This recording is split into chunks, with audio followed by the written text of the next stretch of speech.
I love the next paragraph.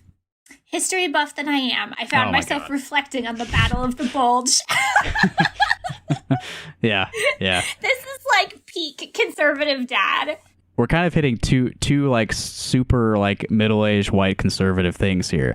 The idea that you're only racist if you say a word from this certain list of words, and also claiming to be a history buff. Yes. And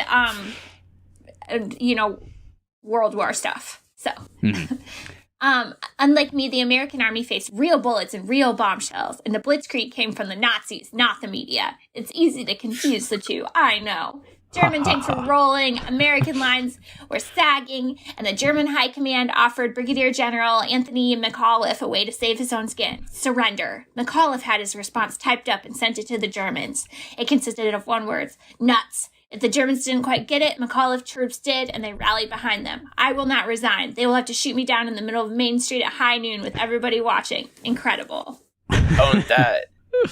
Did you guys look that up? I said repeatedly to the press, and then that last thing that you read, Natalie. Yeah, the I will not resign. Yeah, I didn't find any examples of that ever being quoted.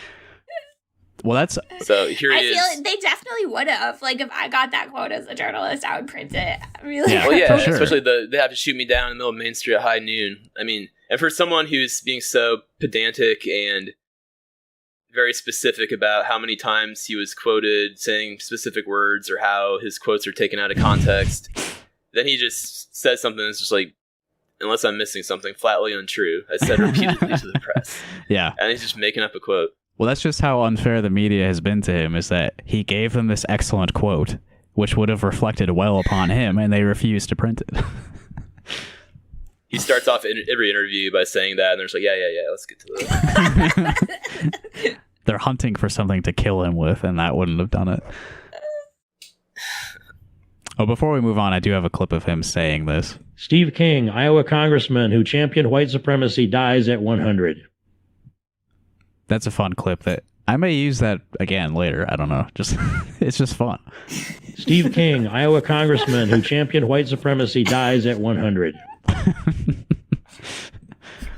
I bet I can get some use out of that. I hope they do exactly that. Yeah.